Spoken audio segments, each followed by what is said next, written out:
Assalamualaikum warahmatullahi wabarakatuh. Jumpa lagi dengan Mimin di Ahmad Channel Indo. Mimin masih melanjutkan kisah Abu Nawas. Tanpa berlama-lama lagi, mari kita masuk ke alur ceritanya. Yang berjudul, Upah Tanpa Bekerja, Al-Kisah. Sosok Abu Nawas adalah orang yang sangat sederhana, meskipun ia dikenal dekat dengan Baginda Raja Harun ar-Rasyid. Tetapi kehidupan keluarganya cukuplah sederhana. Tidak memiliki harta benda yang berlimpah. Ia selalu berbagi dengan fakir miskin di sekitarnya, jika ia mendapat rezeki lebih, seperti mendapatkan hadiah dari Baginda Raja. Selain menjadi orang terdekat Raja, sehari-harinya ia juga bekerja serabutan, seperti banyak orang di kampungnya. Kadang ia berkebun, menebang pohon, menjadi tukang kayu, dan pekerjaan-pekerjaan lainnya yang dianggap halal. Suatu waktu pada musim kemarau, Abu Nawas sedang tidak mendapatkan pekerjaan apapun, ia juga jarang diundang Baginda, sehingga tidak mendapatkan hadiah. Pemasukan Abu Nawas semakin menipis, ia hanya mengandalkan sisa dari tabungan untuk membiayai keluarganya sehari-hari. Kadang Abu Nawas mengisi kekosongan waktunya itu dengan beribadah saja, karena tidak ada pekerjaan lain. Suatu hari, istri Abu Nawas meminta sesuatu kepada suaminya. Ia berkata, "Wahai suamiku, kapan engkau berikan aku sebuah gaun indah? Beberapa hari ini engkau hanya menghabiskan waktumu untuk berdoa saja." Ucap istri Abu Nawas, "Tapi semuanya kulakukan dengan ikhlas, hanya untuk mendapatkan ridha dari Allah Subhanahu wa Ta'ala saja," jawab Abu Nawas. "Kalau begitu, mintalah upah kepada Allah Subhanahu wa Ta'ala," sahut istri Abu Nawas. Spontan Abu Nawas beranjak menuju pekarangan rumahnya. Dengan berbekal sehelai tikar dan alat peribadatan lain, Abu Nawas mulai bersujud untuk menyampaikan permohonannya kepada Allah Subhanahu wa Ta'ala. "Ya Allah, berilah hamba upah 100 keping perak," ujar Abu Nawas dengan suara lantang, dan dilakukannya berulang-ulang. Rupanya suara Abu Nawas terdengar oleh seorang tetangganya, yang kaya dan sedang beristirahat di depan rumah. Mendengar permohonan Abu Nawas, tetangga itu pun berniat untuk mengerjai Abu Nawas. Ia langsung melempar sekantung uang perak 100 keping ke arah Abu Nawas. Abu Nawas pun dibuat kaget. Tidak percaya apa yang telah ia dapatkan, ia pun langsung mengambil uang tersebut, dan langsung berlari menemui istrinya di dalam rumah. "Istriku, aku memang wali Allah, dan aku baru saja mendapatkan upah dari Allah Subhanahu wa Ta'ala," kata Abu Nawas dengan girang. Melihat Abu Nawas sudah membawa lari uangnya, si tetangga pun tidak terima dan langsung menemui Abu Nawas untuk meminta uangnya kembali. "Hai Abu Nawas, kembalikan uang yang baru saja aku lemparkan tadi. Itu milikku," kata tetangga itu. "Bagaimana mungkin uang itu milikmu? Aku memohon kepada Tuhan, dan uang yang jatuh itu pasti jawaban dari Tuhan," jawab Abu Nawas. Karena Abu Nawas tetap bersikeras tidak mau mengembalikan uang tersebut, tetangga usil itu pun memutuskan menyelesaikan permasalahan itu di pengadilan.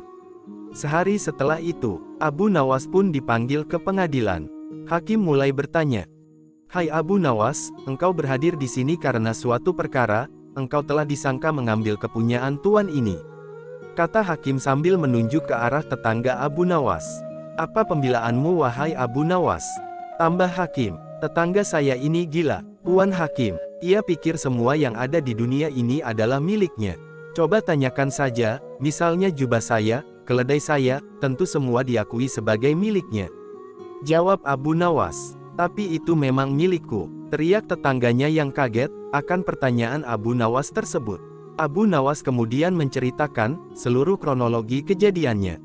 Hakim akhirnya memutuskan jika Abu Nawas tidak bersalah, dan uang itu adalah sah milik Abu Nawas, karena ia sudah memohon kepada Tuhan, dan uang itu jatuh sendiri kepadanya. Mendengar keputusan yang dikatakan hakim, tetangga Abu Nawas langsung pingsan. Kisah selanjutnya, yang berjudul, "Di Manakah Tuhan Bersemayam?" Al-Kisah. Suatu ketika, sepulangnya dari ibadah haji, Baginda Harun ar-Rasyid mengundang Abu Nawas, yang sudah lama tidak berjumpa ke istana. Baginda memerintahkan beberapa prajuritnya, untuk menjemput Abu Nawas untuk dihadapkan ke istana. Sesampainya di istana, Baginda langsung menyambut Abu Nawas dan mengajaknya ke pendopo, untuk berbincang-bincang sambil minum teh. Dalam perbincangan itu, Baginda mengajukan beberapa pertanyaan, yang masih tergiang di kepalanya, seputar ibadah haji yang baru saja ia tunaikan. Ia penasaran. Kenapa orang-orang berputar-putar, mengelilingi Ka'bah Baitullah atau tawaf? Padahal orang yang menunaikan ibadah haji adalah tamu Allah. Jika sebagai tamu Allah, kenapa tidak dipersilahkan masuk ke dalam Baitullah satu persatu, pikir Baginda. Baginda pun mulai mengajukan pertanyaan pada Abu Nawas. Wahai Abu Nawas, apakah arti Ka'bah atau Baitullah itu? Ka'bah adalah rumah Allah, Baginda yang mulia. Jawab Abu Nawas. Sebagai apakah orang yang menunaikan ibadah haji itu? Tanya Baginda selanjutnya. Sebagai tamu Allah, Baginda yang mulia, jawab Abu Nawas lagi. Kalau sebagai tamu Allah, mengapa mereka tidak dipersilahkan masuk saja ke dalam Baitullah? Tanya Baginda lagi. Baitullah itu, hanyalah sebagai lambang, wahai Baginda, kata Abu Nawas. Kalau begitu di manakah Allah itu bersemayam? Tanya Baginda ingin tahu. Di dalam hati orang mukmin, jawab Abu Nawas. Karena tidak ada suatu ruang, yang bagaimanapun luasnya mampu menampung zat Allah. Kecuali hati orang mukmin. Qalbu mukmin Baitullah, atau hati orang mukmin adalah rumah Allah. Abu Nawas menjelaskan, mengapa Baitullah dijadikan kiblat? Tanya Baginda kembali. Untuk memudahkan pemahaman orang awam, Paduka yang mulia. Kata Abu Nawas. Baitullah itu terlihat mata, dari itu sholat, syariat kiblatnya adalah Baitullah, yang waktunya ditentukan dan dengan bacaan tertentu pula. Sedangkan sholat tarikat kiblatnya hati, waktunya bisa setiap saat, dan bacaannya zikir kepada Allah, Abu Nawas menjelaskan. Baginda Raja Harun pun puas, dengan jawaban yang diberikan Abu Nawas.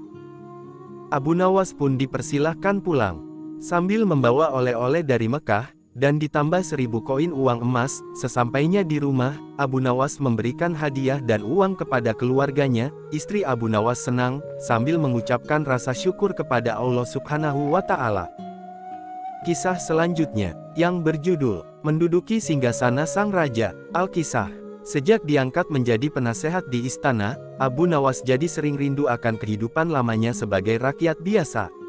Kerinduannya tersebut sangat sulit untuk ditunaikan, mengingat ia adalah seorang pejabat negeri, dan pertimbangannya, serta masukannya selalu dibutuhkan oleh Baginda Raja. Lama-kelamaan, hal itu juga membuat Abu Nawas bosan dengan kehidupan istana. Meski ia mendapat banyak fasilitas, akan tetapi ia tidak bisa mundur begitu saja, tanpa ada alasan yang bisa diterima Baginda, dan ini merupakan suatu yang sangat sulit. Suatu malam, ketika hendak memejamkan matanya, Abu Nawas berpikir bagaimana caranya, agar ia bisa keluar dari istana, dan bisa menjalani kehidupan lamanya lagi. Seperti berkumpul dengan keluarganya kapanpun ia mau, bercocok tanam di kebunnya, bermain bersama sahabatnya, dan lainnya. Dari sinilah kemudian muncul sebuah ide gila, yang bisa membawanya keluar dari istana dengan cepat. Setelah ide tersebut didapatnya, Abu Nawas pun bisa tidur dengan pulas. Keesokan harinya, ia sengaja bangun pagi-pagi buta, kemudian pergi ke ruang utama istana. Saat itu suasana masih sepi, hanya terdapat beberapa pengawal. Baginda sendiri masih terbaring di tempat tidurnya. Pada saat itu, Abu Nawas mengendap-endap mendekati singgasana raja, dan kemudian mendudukinya. Tidak hanya itu saja, Abu Nawas juga mengangkat kaki, dan menyilangkan salah satu kakinya, seolah-olah dialah rajanya. Melihat kejadian itu, beberapa pengawal kerajaan sangat terkejut. Mereka dengan sigap langsung menangkap Abu Nawas. Mereka menilai bahwa siapapun tidak berhak duduk di singgasana raja, kecuali Raja Harun sendiri. Barang siapa yang menempati tahta raja, adalah termasuk dalam kejahatan yang besar, dan hukumannya adalah digantung. Para pengawal menangkap Abu Nawas, kemudian menyeretnya turun dari tahta, kemudian memukulinya hingga babak belur. Mendengar teriakan Abu Nawas yang kesakitan, raja menjadi terbangun dan menghampirinya. "Wahai pengawal, apa yang kalian lakukan?" tanya Baginda. "Ampun Baginda, Abu Nawas telah lancang duduk di singgasana Paduka, oleh sebab itu, kami terpaksa menyeret dan memukulinya," jawab salah seorang pengawal. Sesaat setelah itu, Abu Nawas tiba-tiba saja menangis. Tangisannya sengaja ia buat kencang sekali, sehingga banyak menyita perhatian penghuni istana lainnya. "Benarkah yang dikatakan pengawal itu wahai Abu Nawas?" tanya Baginda. "Benar Paduka," jawab Abu Nawas. Raja sangat terkejut dengan penuturan Abu Nawas itu. Jika mengikuti peraturan yang ada, Abu Nawas akan dikenai hukuman mati. Tetapi Baginda tidak sampai hati melaksanakannya, mengingat begitu banyak jasa yang diberikan Abu Nawas kepada kerajaan. Sudahlah, tidak usah menangis. Jangan khawatir, aku tidak akan menghukummu. Cepat hapus air matamu, ucap Baginda. Wahai Baginda, bukan pukulan mereka yang membuatku menangis, aku menangis karena kasihan terhadap Paduka, kata Abu Nawas. Baginda Raja tercengang oleh ucapan Abu Nawas. Engkau mengasihaniku, tanya Raja Harun kembali. Mengapa engkau harus menangisiku? Kata Raja lagi. Abu Nawas menjawab, wahai Raja, aku cuma duduk di tahtamu sekali, tapi mereka telah memukuliku dengan begitu keras. Apalagi Paduka, Paduka telah menduduki tahta selama berpuluh-puluh tahun. Pukulan seperti apa yang akan Paduka terima? Aku menangis karena memikirkan nasib Paduka yang malang, jawab Abu Nawas. Baginda tidak menyangka, Abu Nawas menjual harga dirinya di depan banyak pengawal. Oleh karena itu, Raja Harun hanya menghukum Abu Nawas untuk dikeluarkan dari istana. Baiklah jika demikian, mulai detik ini kamu harus meninggalkan istanaku, kata Raja sedikit geram. Baiklah Paduka, jawab Abu Nawas sambil menyalami Raja Harun, untuk kemudian pamit keluar dari istana. Ia pun merasa bebas sekarang, karena yang ia kehendaki telah tercapai, meski harus mendapat pukulan dari para prajurit kerajaan.